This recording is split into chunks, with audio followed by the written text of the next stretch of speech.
आ गया हमारे सामने शातलाई का वेलकम बोर्ड।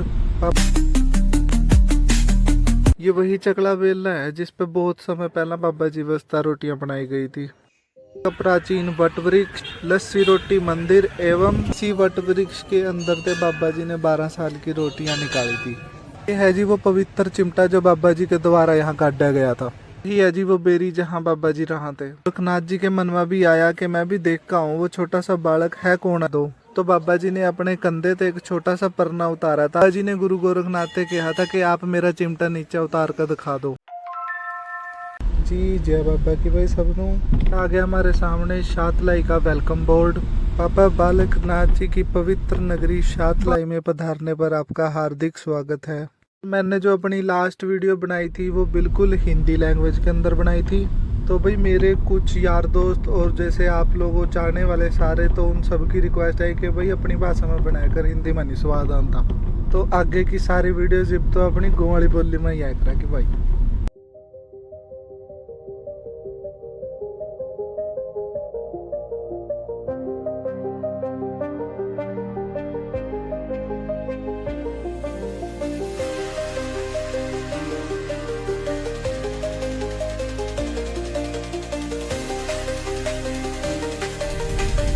तो जी सबसे पहला चला माई रत्नों के घर। ये देख रहे जी लेफ्ट साइड में महिंद्र जनरल स्टोर, जिसके साथ ही Xiaomi का बोर्ड भी लग रहा। एक मिनट भाई मैं गाड़ी साइड में लगाऊं यहाँ, फिर दिखाऊं आपको। जब भी यहाँ आवांगे शातलाई बस स्टैंड से थोड़ी सी पहला ये दुकान है भाई महिंद्र जनरल स्टोर की, और इसके साथ है ये Xiaomi का बोर्ड। तो इस दुकान के बिल्कुल सामने ये पतली सी गली के अंदर जाकर आवा भाई माई रत्नों का घर। बाबा जब यहाँ मेन शातलाई के अंदर आए थे तो वो सबसे पहला इसी रास्ते से मिलन गए थे जी माई रत्नों थे उनके घर।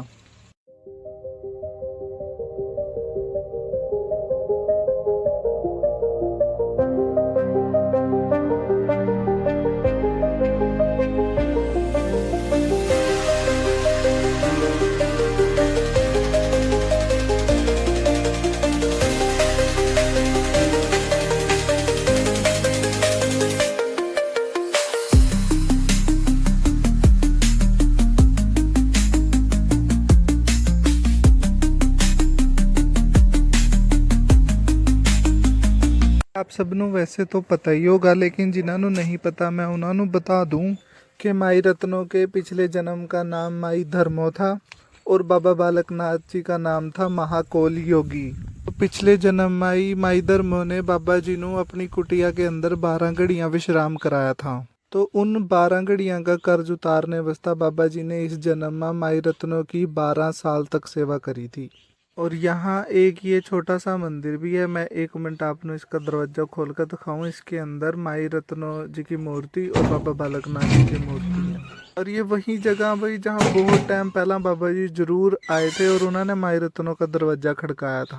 और ये वही घर है माई रत्नों का जो अभी उनके वंशजों के द्वारा थोड़ा बहुत भाई सुधार है यहाँ और उन्होंने संभाल रखा। और एक मिनट मैं ये दरवाजा खोल कर आपको यहाँ दिखाई दूँ कि इस दरवाजे के अंदर वही पुरानी आटा पीसने वाली चक्की जिसमें माई रत्नों ने बाबा जी वास्ते आटा पीसा था, और एक चकला बेलना माता जी जिस पर बाबा जी वास्ते रोटियां बनाए कराते, वो दिखावा एक मिनट। लो जी करो दर्शन और बोलो जय बाबा की।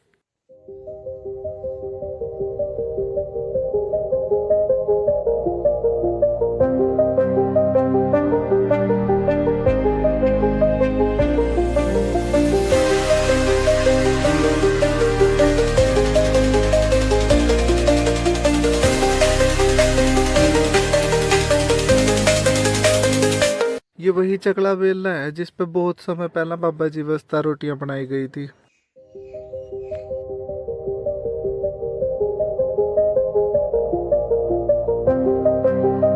तो चलो जी भी चलते हैं आगे और गड्डी वास्ते देखा कोई पार्किंग।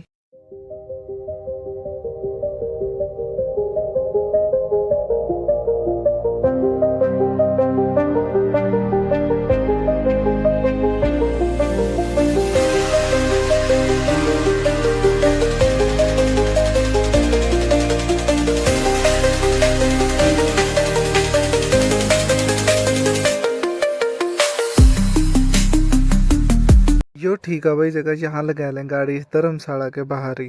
और गाड़ी चल गई है आज यहाँ तक 212 किलोमीटर पंचकुला थे।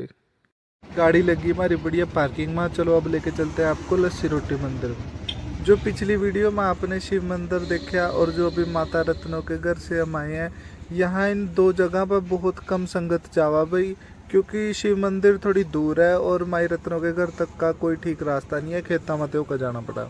अच्छा भाई, एक और जो सबसे ज़रूरी बात है अभी मैं आपको बता दूं, जब आप सब ये वीडियो देखोगे तो थोड़ा सा नीचे चैनल का नाम और उसके आगे सब्सक्राइब का बटन है भाई, यो जरूर टच कर और घंटी वाले बटन पर भी कर दियो। पहुंच गए जी बाबा जी का प्राचीन वट वृक्ष, लस्सी रोटी मंदिर एवं तपोस्थली। जब बाबा जी ने माई रत्नों की 12 साल सेवा करी तो वो माता जी की गौवां नु चराए करा थे। बाबा जी रोज सवेरी माता जी की गौवां नु लेकर यहाँ आ जाया करा थे और यहाँ एक वट वृक्ष है जहाँ उन्होंने अपना दूना लगाया हुआ था, वहाँ बैठकर वो भोलेनाथ के ध्यान लगाए करा थे और गौवां अपने आप चलती रहा थी। माता जी रोज रोटियां बनाकर और साथ में लस्सी यहाँ बाबा जी नु देन आए करा थे। तो एक दिन बाबा जी ने माता जी नु कह दिया था कि आप ना रोटी यहाँ रख कर चले जाया करो, मेरा ना ध्यान भंग हुआ, मैं अपने आप खेले करूँगा बाद में। तो टाइम यूं ही बीतता चला गया, लेकिन जब 12 साल पूरे हुए बाबा जी ने माई रत्नों का सारा कर्जा चुका दिया। फिर एक दिन क्या हुआ, यहीं पास में जिम्मेदारा के खेत होए कराते तो गौवा उनके खेता में जाकर उनके खेता ने उजाड़ दिया था सारा, उनकी सारी फसलें खा गई थी। फिर वो जिम्मेदार सारे पहुंच गए माई रत्नों के घर के, वो देखते रे जोगी ने क्या कर दिया। फिर जब माता रत्नों यहाँ इसी जगह आई और उसने यो सब देख तो माता जी ने भी बाबा जी नु बहुत खरी खोटी सुनाई कि मैंने तेन 12 साल रोटियां खिलाई लस्सी पिलाई तने यो नतीजा दिया आज। इबिया जिम्मेदार अपने फसलों के पैसे मांग रहे, मैं कहाँ से दूंगी इनके पैसे। अब बाबा जी ने यहाँ अपनी कला दिखाई थी, उन्होंने 1 सेकंड के अंदर ही वो सारी फसलें हरी भरी वैसी पहले जैसी कर दी थी और इसी कारण यहीं से बाबा जी का नाम कलादारी पड़ा। और बाबा जी ने तभी माई रत्नों ने भी कहा कि माई आपने मनु 12 साल की रोटियां कर लस्सी का ताना मारा था, और बाबा जी ने तभी अपना चिमटा यहाँ इस वट वृक्ष के अंदर मारा था और वहाँ से 12 साल की रोटियां निकल आई थी और यहीं से एक चिमटा मारा था धरती के अंदर जहाँ से वो 12 साल की लस्सी निकल आई थी। जो आप सबके सामने ये एक मूर्ति रखी है बाबा जी की, बाबा जी यहीं बैठकर अपना ध्यान लगाए करा थे, यही और ऊपर वट वृक्ष है। करो जी दर्शन बाबा जी के, जयकारा कलातारी जी दा बोलो सच्चे दरबार की जय। और यही वो धूना है जी।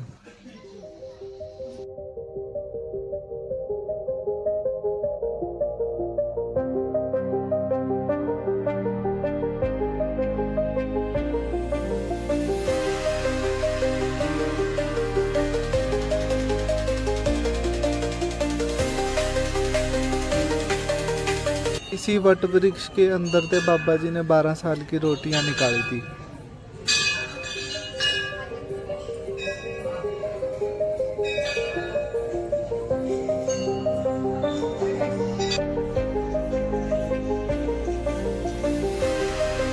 ये वट वृक्ष बाबा जी के समय का ही बताया जा, पर इस पेड़ की भाई दाढ़ी देखो कितनी बड़ी बड़ी उतर रही है इसकी।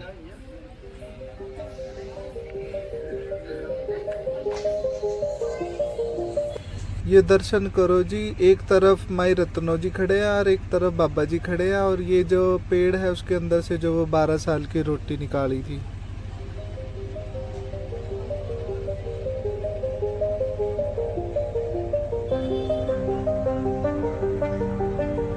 भी 5 अक्टूबर 2025 को इस मंदिर का थोड़ा सा रेनोवेशन का काम चल रहा है। आप देख सका मंदिर का यो फ्रंट एलिवेशन प्लान, थोड़े दिन में ये मंदिर आपको ऐसा देखने को मिलेगा।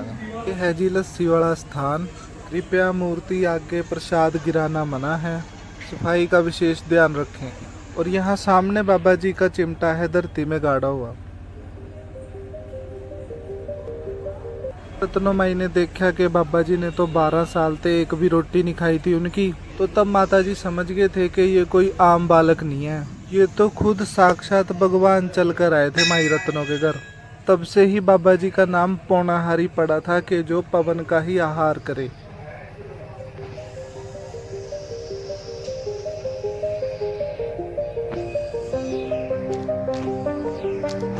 ये है जी वो पवित्र चिमटा जो बाबा जी के द्वारा यहाँ काटा गया था।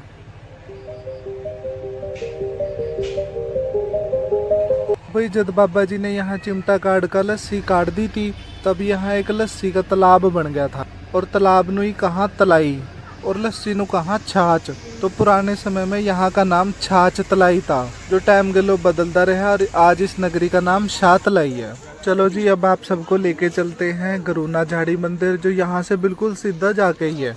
ये हम आ गए जी गुरुना झाड़ी मंदिर। उसके बाद बाबा जी माई रत्नों का घर छोड़ के यहाँ इस बेरी के नीचे रहना उन्होंने शुरू कर दिया था। ये मंदिर भी अभी नया ही बना और जो लस्सी रोटी मंदिर है वो भी कुछ इसी तरह के एलिवेशन के अंदर बनेगा। चलो जी, अभी चलते हैं अंदर। सिद्ध बाबा बालकनाथ जी प्राचीन मंदिर गुरुना झाड़ी।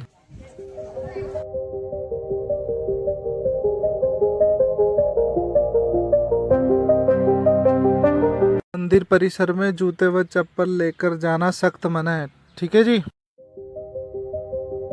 यही है जी वो बेरी जहाँ बाबा जी रहाते और दूना लगा का भक्ति करे कराते।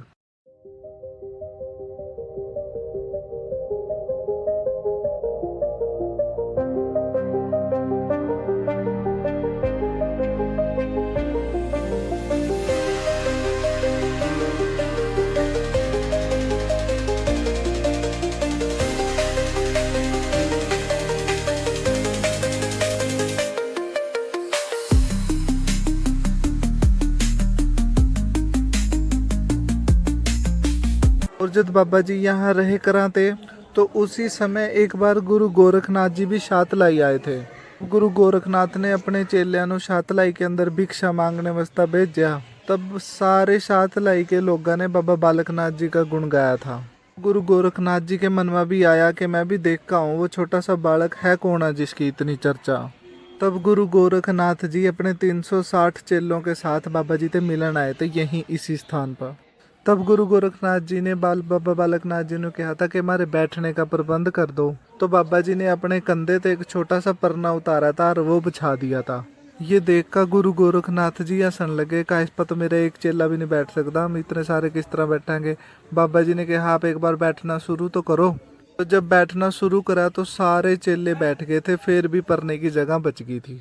उसके बाद गुरु गोरखनाथ जी ने कहा कि बालक मेरे चेलियां नु भोजन करा दे। तो बाबा जी ने कहा मैं तो आप भोजन नहीं खाता जी। फिर उन्होंने कहा चल भोजन नहीं खाता दूध ही पिला दे। तो दूध पिलाने नु बाबा जी मान गए थे। बाबा जी ने अपनी छोटी सी चिप्पी ली और गौ माता से दूध ले लिया था उसके अंदर। और जब गुरु गोरखनाथ जी ते दिया तो वह फिर हंस पड़े कि इतने दूध में तो मेरे छोटे से चेले का भी नहीं कुछ बनने का। तब बाबा जी ने कहा आप पीना शुरू तो करो। तो गुरु गोरखनाथ जी के सारे चेले रज गए थे, लेकिन चिप्पी फिर भी खाली नहीं हुई थी दूध की, उसमें फिर भी दूध बच रहा था। तभी से बाबा जी का नाम दूधाधारी भी कहा जी बाबा जी ने। ये सब देखकर गुरु गोरखनाथ ने बाबा बालकनाथ जी ने कहा कि तू मेरा चेला बन जा। पर बाबा जी ने साफ मना कर दिया था कि ये नाथ संप्रदाय के खिलाफ है। गुरु तो एक ही हुआ और बाबा बालकनाथ जी के गुरु थे गुरु दत्तात्रेय जी। अब गुरु गोरखनाथ जी ने परिचय देते हुए अपनी मृगशाला नु हवा में उड़ा दिया था कि अगर तेरे अंदर देवी शक्तियां हैं तो इस मृगशाला नु नीचे उतार कर दिखा दे। उसके बाद बाबा जी ने अपना चिमटा फेंक दिया था आसमान में। मृगशाला के आसमान में ही टुकड़े टुकड़े हो गए थे। तब बाबा जी ने गुरु गोरखनाथ से कहा था कि आप मेरा चिमटा नीचे उतार कर दिखा दो, लेकिन गुरु गोरखनाथ जी वो चिमटा नीचे उतारने में असफल रहे थे। तब गुरु गोरखनाथ जी ने और गुस्सा आया, थोड़ी सी शर्मिंदगी हुई। तो गुरु गोरखनाथ जी ने जबरदस्ती बाबा जी के कान में कुंडल पाने की कोशिश करी, लेकिन जब कुंडल करने नु कान में छेक करे कराते तो खून की जगह दूध आए करा था और दूध आने के बाद कान अपने आप बंद हो जाए कराते। और ये सब देखकर बाबा जी ने सोच लिया था कि ये मनु यहाँ भक्ति करने नहीं देने के। तो बाबा जी इसके बाद यहाँ पे अपनी मोर सवारी लेकर यहाँ से थोड़ी दूर ऊपर है धौलगिरी पर्वत तक, वहाँ चले गए थे, जहाँ हम आपने अपनी अगली वीडियो में लेकर चलांगे। और मैं ये पेड़ एक बार दोबारा दिखा दूं जी, अगर किसी की कोई सूख होगा तो वो यहाँ पर अंधा बांध कर अपनी सूख मांग सका। बाकी बाबा जी मेरी और मेरे सारे दर्शकों की जो ये वीडियो देख रहे हैं उन सब की मनोकामना जरूर पूरी करा। ठीक है भाई, मिलेंगे अगली वीडियो में। जय बाबा की।